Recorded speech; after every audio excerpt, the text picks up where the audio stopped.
Good morning, everybody, and welcome. Today, what we're going to be talking about is sort of some of the key threats in cybersecurity, and I'm joined by a colleague of mine from Heimdal to really go through this into some depth.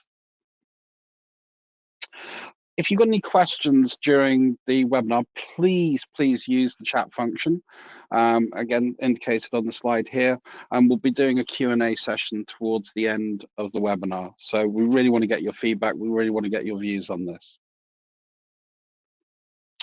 So quick introduction from me. My name's James Lothian, and I'm the Principal Security Consultant for Bechtle in the UK. About 30 years of experience in operational IT and consultancy. So hopefully I've got some ideas of what I'm talking about on the topic. And I'm joined today by Alan. Alan, if you'd like to introduce yourself.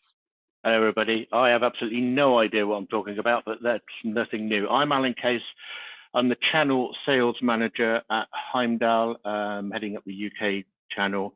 I've been with Heimdal for best part of 6.5 years or so, and look forward to going through the data with you this morning. Excellent. So we've got a pretty full agenda on today, and hopefully what we're going to do is gain a good insight in how to address some of the key challenges that are facing you and your business. I'll start off, if you like, by giving you a quick introduction to Heimdal, because I'm conscious that many of you may not know too much about us. We are a Danish company in origin. Some of you may be familiar with Heimdal as the gatekeeper to Asgard, if you're into Norse mythology or fans of the Marvel or Avengers films.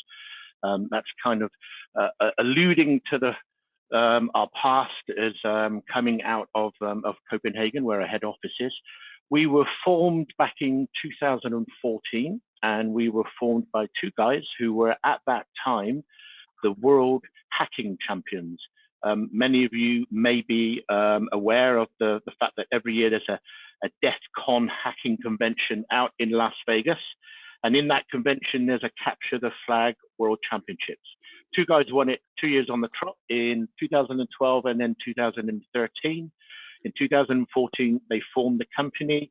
We've grown historically, year on year, as one of the fastest growing security companies in the market. We always will effectively look at the security market from a hacker's perspective. And many of our products are designed with that in mind. They're all designed in-house. It's our own technology. And as you can see, the words on the left of the slide there, we also work quite extensively in the background with many law enforcement agencies like the FBI and Europol in helping them with the No More Ransomware campaigns, and also directly with the FBI in helping them bring down cyber criminal infrastructure. We have a technology that hacks into malicious infrastructure, morphs around the dark web, and we gather that threat intelligence and work quite a lot with law enforcement in helping them bring down some of the stuff that we're going to talk about today. And I think I'm right in saying, aren't I, Alan, that they were the first non-Americans to actually win that competition? They were the first non-Americans to beat the Americans at their own game, yes. So for any Americans on the call, I apologize for that. I thought I'd just highlight that point. Thank you. So obviously you can see why Bechtle has a bit of a strategy with partnering with Heimdal. So I'm a member of actually part of what's called the BST within Bechtle. So it's a specialist team, a group of consultants and business managers. And our goal is to bring some of our experience and guidance to help really companies form a cohesive strategy process and to enable those processes with solutions. We kind of view this as a journey in creating a sort of a phased approach to change, because let's face it, change has to be managed and we need to do it in a programmatic method. And we've all just, for me, one of the real key things in the last couple of years is we've all gone through the biggest unplanned IT change in history. And I think one of the key outcomes to that is the business's need for visibility and clarity. What have I got? Where is it? Who's using it? What do I need to deliver to it?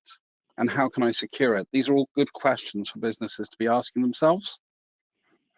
And I think all good journeys start with a plan. In this case, obviously today we're discussing security and the security strategy, hence the sort of the slide we've got up at the moment. You know, we think that security strategy is the key foundation point, and then we can start to build on what we need and what to avoid.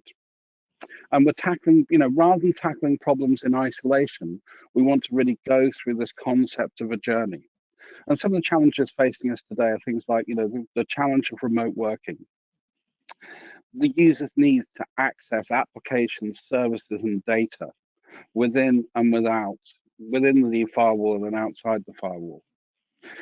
Really what we need to demonstrate back to the business is that visibility of threat and demonstrating that risk reduction that we're going through. Because what we need to do is we need to have a plan, not just to make things go well, but we need to actually have a plan for the worst case scenarios.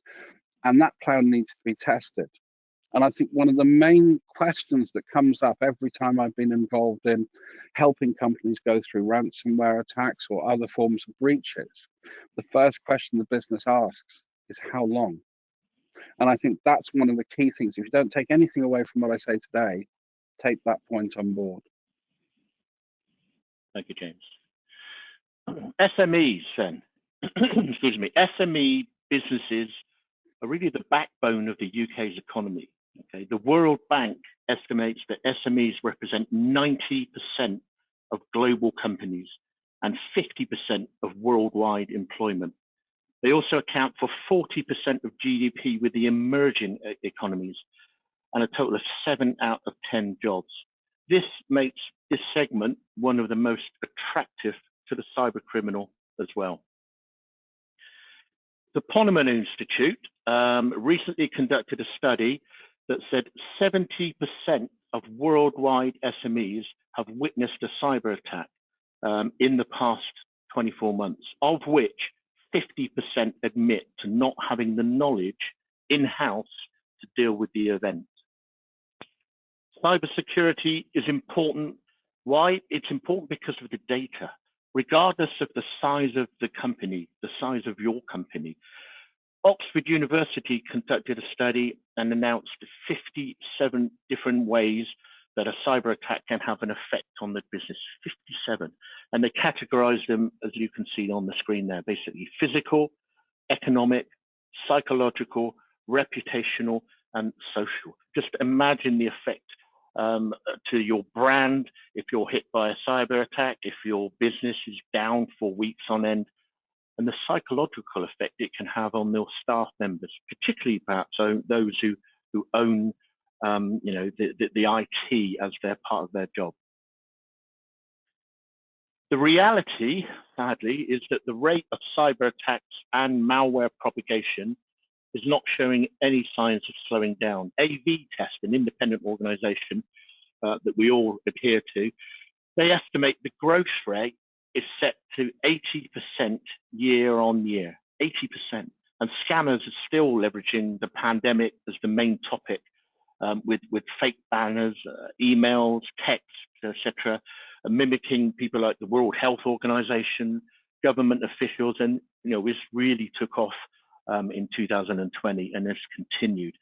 The forecast is that by the end of this year, 2022, I guess the income from cybercrime would have risen to over $6 trillion annually. That's double of where it was in 2015. You're all thinking we're all in the wrong business.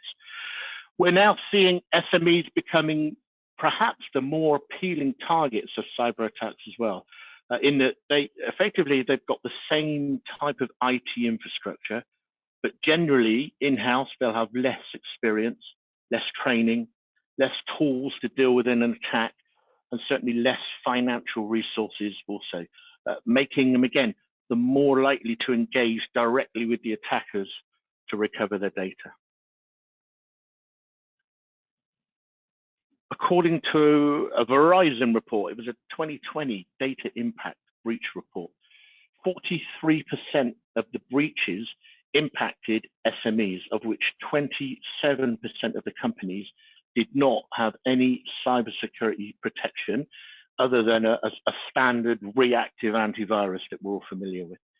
29% of those SME companies had no internal knowledge or any written policies on how to deal with a cyber attack. And 60% of the respondents of the study did nothing in the aftermath of the attack.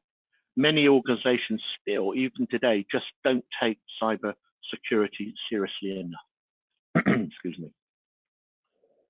I guess in order to be better prepared for an attack, it's a reasonable assumption to have a better understanding of how hackers are going to try and come at you and try and steal your data.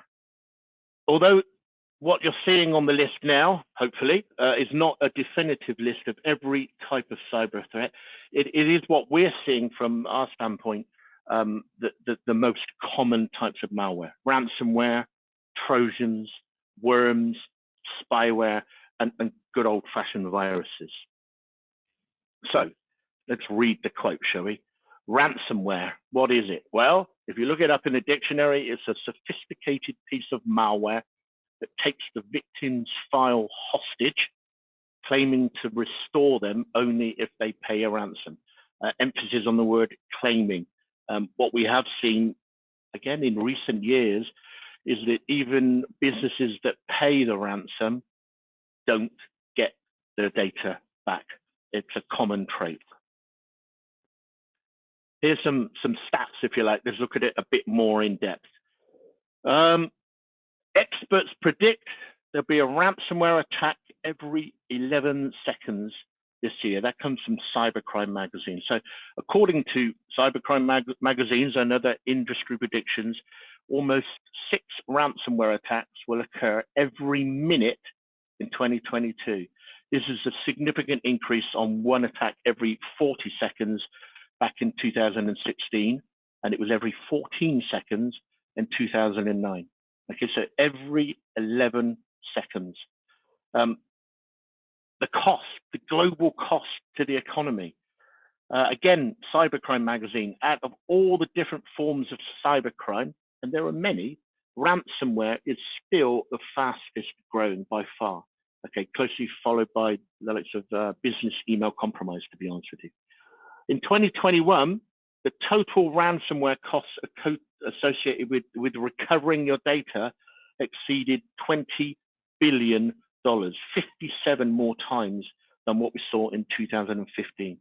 And as ransomware attacks become more targeted and sophisticated, organizations will have to invest lots of money to improve their cybersecurity. Another stat, malware statistics from the third quarter of last year showed that the average ransomware payout was over $233,000. That marks a significant, a 31% increase from the second quarter of the year, and 47, nearly 50% increase on the first quarter of the year. So not only is the attack becoming more frequent, but the average payout is increasing as well. And the downtime, okay, according to ransomware statistics, again, this is from Coveware, it's not just the payout that's increased over the year. The average downtime caused by an attack by ransomware had a significant rise. In the third quarter of last year, the average downtime was 19 days. Now that's downtime, that's your systems. Think about the effect on a business, not just from a payout standpoint, but what happens to your business if it's down for over 2 weeks. So 80% of senior IT security professionals and leaders believe their organizations lack sufficient protection against cybercrime. And a staggering 91%, this is according to IDG Research Services, they've been asking continually for increased budgets. So, you know, we've seen ransomware is lucrative for the hackers and disastrous for the victims, but how did it get to this? Ransomware as a service. So we're all familiar now with SaaS, so software as a service. You buy your software, you license it, download it from the cloud. Ransomware for services as well. Cyber criminals are no longer just malicious hackers who want public recognition and driven by a quest for cyber mischief. It's no longer that hooded teenager in the attic. They're business orientated. They seek cash for their efforts.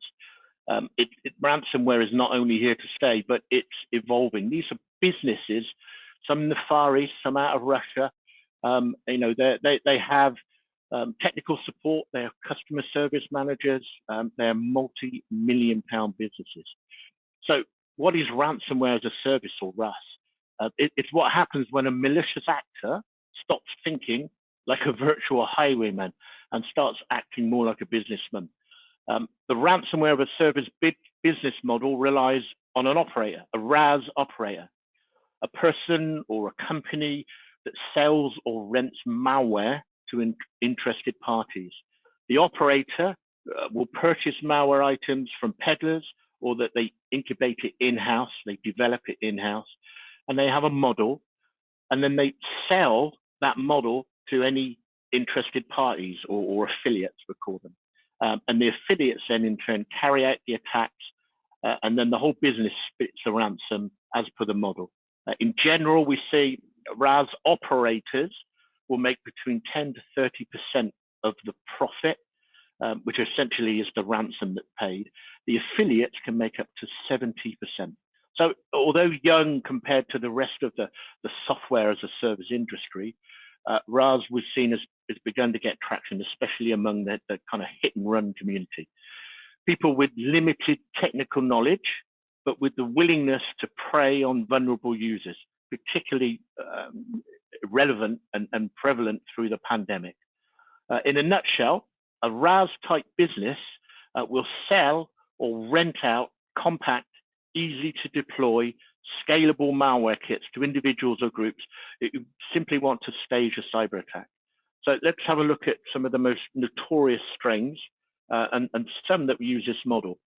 Now, in the purpose of time, I won't go through every single piece of data. We can do a separate webinar, and we will do specifically on different types of ransomware, but possibly the most famous ransomware type, even my wife became familiar with this one. It was all over the BBC News. That's WannaCry. WannaCry is a crypto type ransomware. It was back in 2017, May, I think it was, when the WannaCry ransomware became the most devastating cyber attacks ever seen. Swept the world, locking up critical systems all over the globe, infecting over 230,000 devices and computers over more than 150 countries, all in one day. The NHS here got it, we all know that. FedEx, Telefonica, Renault, Nissan, they're just some of the big names, some of the high profile victims of WannaCry. The next one, Revil, or, and I'll try and pronounce it, Sodi no Kenobi. This was one of the first private ransomware as a service operations. They recruit affiliates to distribute ransomware for them, just like on the previous slide. I guess it's fair to say it's difficult to pinpoint their exact location, but they're thought to be based out of Russia. And that's due to the fact that the group generally doesn't target Russian organizations or any of those in the former Soviet bloc countries. So again, state-sponsored potentially coming out of Russia. We believe they're an offshoot from a previous group, and now an old defunct hacker group called Gand Crab. Netwalker. This is a strain of ransomware that was discovered in 2019 in September. The actual timestamp dates back to August of that year. The data that we've gathered so far indicates, again, it was created by a Russian-speaking group operating under a Circus Spider moniker. They run a RAS business, same as many others, and affiliates are offered, here it is, offered up to a cut of 84% of the payout. And you know, the average earnings on that particular strain for the affiliate are over $300,000 per hit. Maze.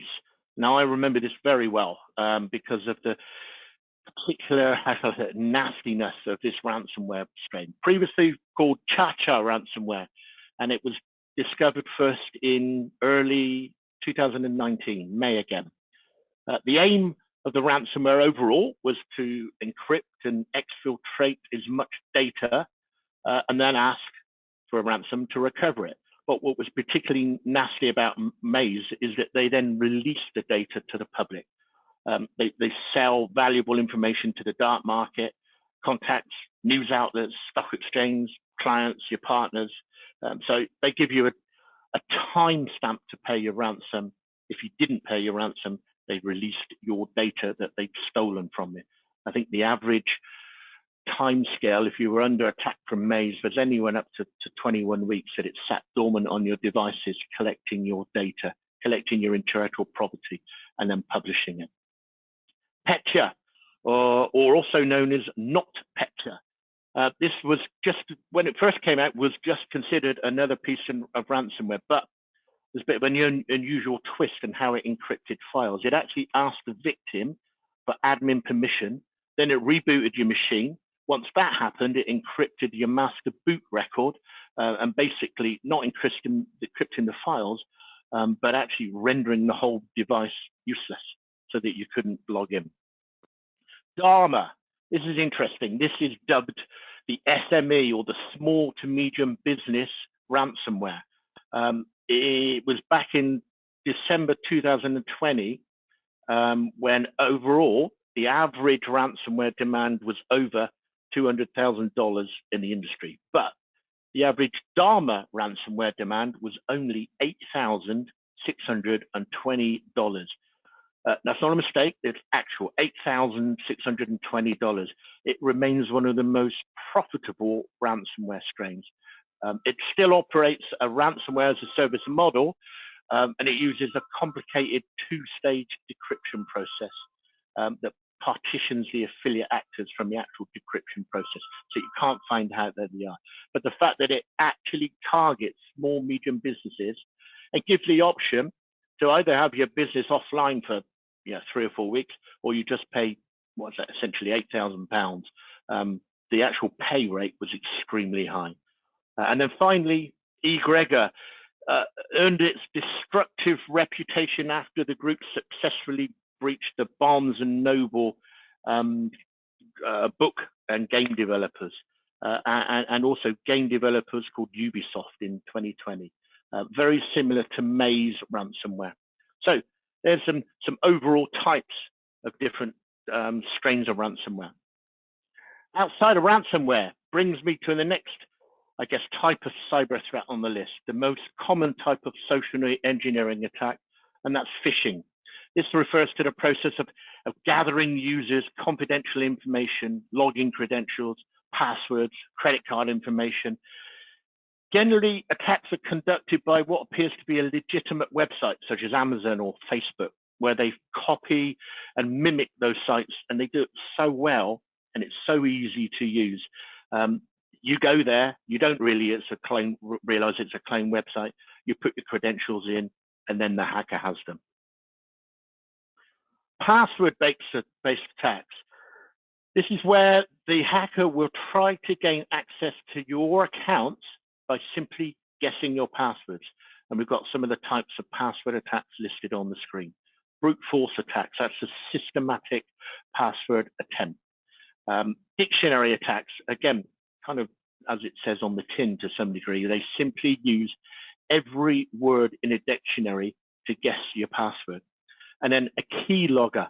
This is a little program where the hacker records every key you press in the hope that by repetition, they'll recognize passwords. They also use this technology to steal credit card information when they see 16 digits repeatedly input. Most of these types of attacks are done through the Windows product Remote Desktop Protocol, RDP, using port 3389 if you want to get technical. Now, with most of us working remotely, or it's certainly a huge increase from the pandemic in remote working, there's been a great, massive rising trend in this type of attack, and there will be in the future. It's a fact, again, I always find this astounding. Hackers have applications, okay, that can scan the entire internet looking for open RDP port within 6 minutes. So if you're there thinking that you're just a small business, your device is just a needle in a haystack, think again. because that's exactly what they're hoping that you're thinking. Man in the middle. Okay, for this type of attack, the hackers rely on the man in the middle intrusion method, where they place malware onto your system through a vulnerability, if you like. We can see that later on in 5 minutes or so. That malware intercepts the communications between your devices, and their purpose is to steal your data or credentials information. These attacks typically are successful when one or more individuals in your organization when you connect to a public or unsecured Wi-Fi spot. DNS, HTTPS spoofing is where they're basically forcing your browser to malicious websites that contain malware. SSL hijacking. This is a product that takes over the encrypted links between your browser and the spoofed website that you're connecting for. And when this is hacked, it's basically because you're using another machine to pass on data between your device and their server. And then email hijacking. This usually targets banks, where the cyber criminal can monitor the emails between the bank and the bank customer. And they take over the conversation and they spoof the customer to think that they're still talking to the bank. And then they steal your banking info. Wi-Fi eavesdropping is where the hacker would create their own hotspot and just connect you. Typical example, if you're sat in Starbucks and you see a free Wi-Fi called Starbucks free, quite likely to be the chap or woman sat right next to you capturing your Wi-Fi connection. The main advice here, obviously, I guess, is to use strong passwords and change those passwords frequently, and very importantly, use different passwords for different sites. Insider threats. This type of attack takes place when an employee has elevated privileges and can take place either intentionally or unintentionally. Often, these type of threats, they're inside, they're immune to standard security defenses, which is reacting to an outside threat. Type of threats have increased 47% over the past 2 years. It shows the importance to have company-wide security assessments and continually enforce policies and controls around those assessments. And finally, the last type of threat that we should probably look to cover is a DDoS attack, a distributed denial of service. This quite simply is aimed at rendering your business online, your web services, if you like, maybe your network, your website. The criminal just floods it with traffic from multiple sources until the network can't cope and shuts down, and your business is effectively inaccessible. The 3 top DDoS countries in 2020 were China, USA, and Hong Kong. Interestingly enough, last year, the UK rose from 20th to 10th position. So it's fast becoming a hot target for DDoS attacks. So here's a thought-provoking question from me. What do you think is your biggest threat in the up-and-coming year? So how can you protect against cyber attacks? And without going into a full product pitch, let's just look at some of the basics that I'm sure you're all aware of. Cybersecurity training should be in place at least twice a year, and you should teach your employees how to spot a phishing email. The biggest strengths and the biggest weaknesses within your organization will always be your employees. They need to know how they should cope, what to do, and what processes, and what the consequences of clicking on a phishing link are. Data backups. Have frequent data backups. Use both cloud and offline backups of data, particularly the data that's critically important for your business. Turn off the macros. These are bits of software that cyber criminals will often use to spread malware and infect computers. Infected documents are heavily used in cyber attacks because they're able to hide malicious content.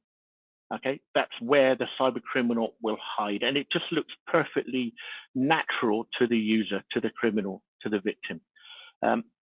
They look useful, they look safe, and victims are more inclined to open something like an Excel spreadsheet because that's what they're used to doing. Keep your software up to date. Patch frequently, not just your Windows, but patch your third-party applications as well, making sure that any vulnerabilities are covered and they can't be exploited to deliver malware.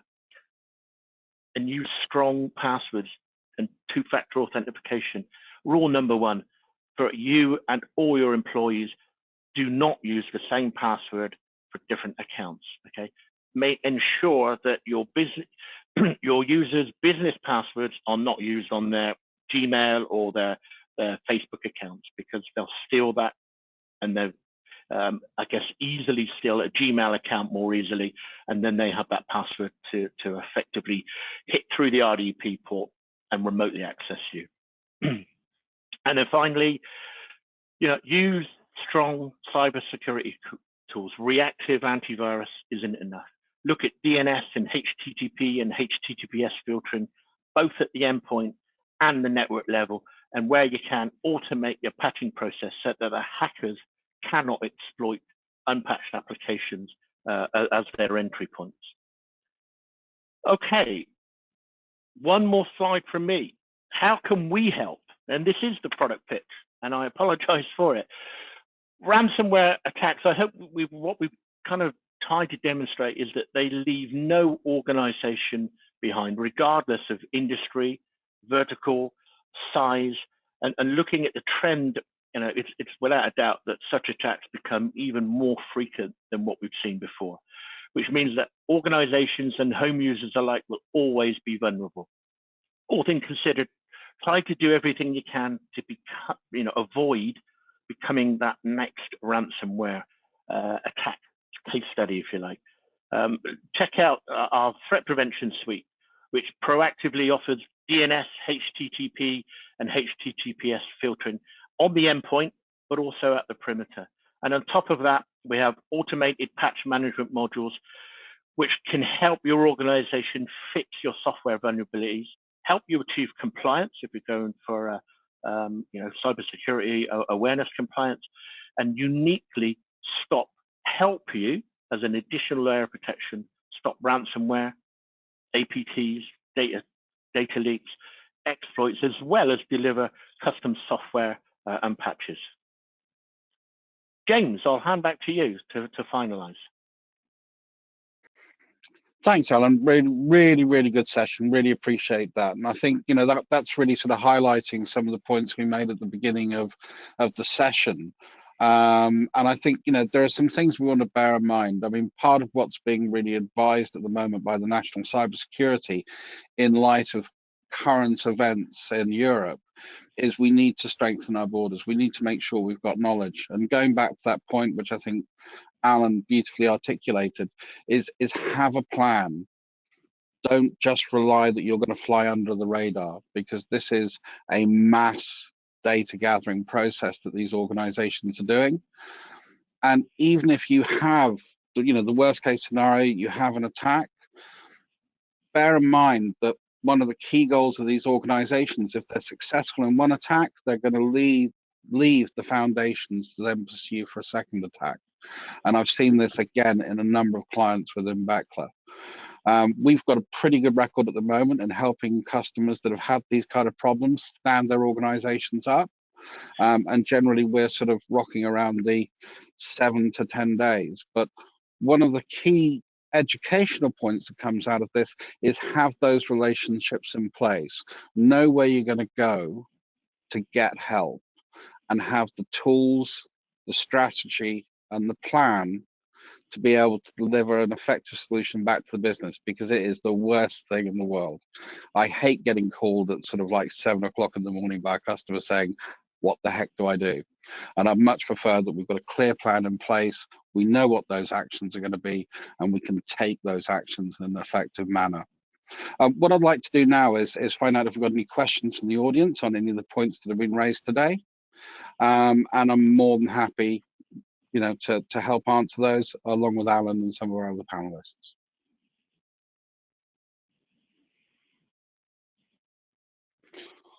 Well, obviously, what we've done is we've delivered a very clear and articulate message. So please feel free, reach out to your account managers at Bechtle if you have any questions post this event, because sometimes we don't want to ask those questions straight away. But we've got one here, which is you mentioned about twice yearly training. Is that enough? Honestly, I think, especially when it comes to sort of attack vectors like phishing, I think that's something that's worth continually reinforcing within the business. Test the users, find out where they've got gaps in understanding or knowledge, or sometimes we just get so wrapped up in our day-to-day activity, we forget about these things. And I think, phishing training and simulated phishing attacks are a great way to identify how robust your business is.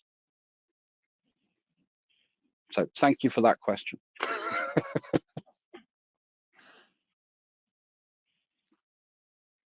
Excellent. Okay. I think that seems to be it. So I always like to be the most generous person in the world, and I think the most generous thing we can give to all of the people in the audience is to give you back a little bit of your time. Really appreciate the attendance today. Alan, thank you so much for that presentation. Thank you very much. Hope it was useful. Thank you. And yes, look forward to speaking to you all later. Take care, everybody. Bye-bye.